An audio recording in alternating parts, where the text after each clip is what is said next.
Hi rabbits, Research Turtle here. Today we are decoding a pattern. You've probably seen Elon Musk tweet about South Korea's birth rate. He's said that adult diapers will soon sell more than baby diapers, and that the population will fall to 3% of current levels within 3 generations. It sounds like typical social media noise, but our research shows this is actually a calculated business signal. Musk views South Korea not just as a country, but as a metaphor. He calls it the canary in the coal mine. Korea is experiencing the world's fastest demographic collapse, serving as a paradigm case for a global trend that threatens the very existence of modern civilization and, by extension, Musk's empire. Let's peel back the first layer, the philosophy.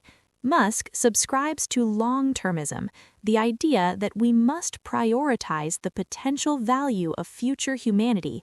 To him, climate change is a problem, but population collapse is the true apocalypse because it extinguishes the light of consciousness entirely. With a fertility rate of 0.7, South Korea is the mathematical proof of this existential risk in motion. This philosophy links directly to Mars. SpaceX's goal to build a city of 1 million people on Mars is a human resource challenge. You need a global engineer corps to pull this off. South Korea produces some of the world's best engineers.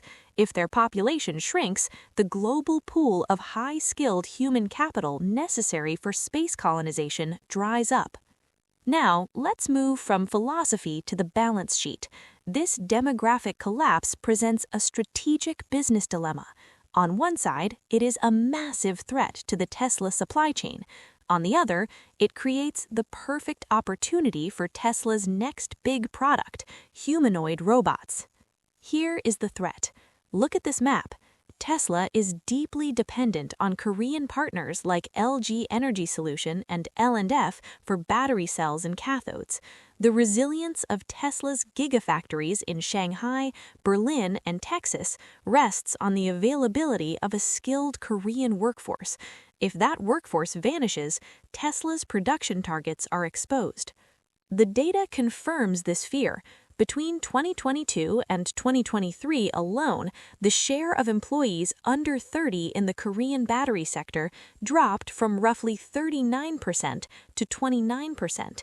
The waste of the manufacturing workforce is breaking. A factory without young engineers cannot innovate.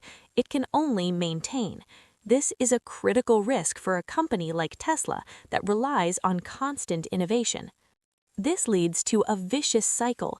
We saw this with the visa crisis in Georgia. Korean companies tried to build plants in the US, but couldn't find local skilled labor. When they tried to import Korean engineers, they ran into visa issues and a lack of domestic personnel to spare. This labor squeeze leads to project delays and quality control failures, directly threatening Tesla's battery supply. But here is the pivot.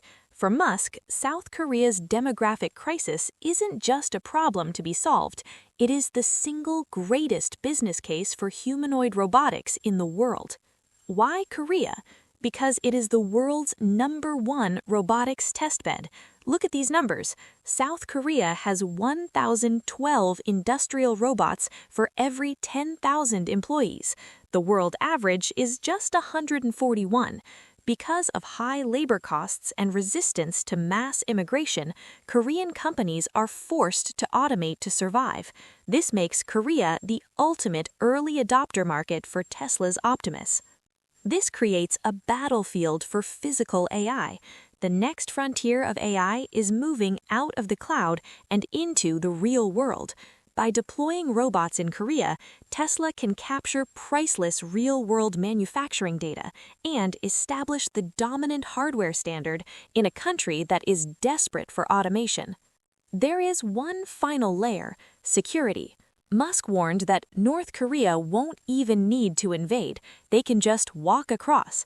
as the number of draft-eligible males in the South collapses from 230,000 to a projected 130,000 by 2040, conventional deterrence is failing.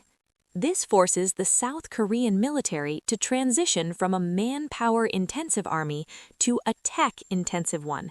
And who supplies the tech? SpaceX. From surveillance satellites, Project 425, to Starlink for resilient communications, a weakened Korean military becomes a dependent customer for Musk's defense technology. So, when we put it all together, we see the Musk doctrine. Philosophically, Korea is proof of civilizational self-extinction. Supply chain, a shrinking workforce threatens EV batteries. Market, an empty factory floor is the perfect market for Optimus. Security, an empty barrack is the perfect market for SpaceX. In conclusion, we have to ask, is South Korea the canary or the laboratory? Musk's words are a warning to save the canary, to preserve human capital. But his actions suggest he's betting on the laboratory, using Korea as the first test case for a post-human, fully automated economy. That's it for today. Turtle out.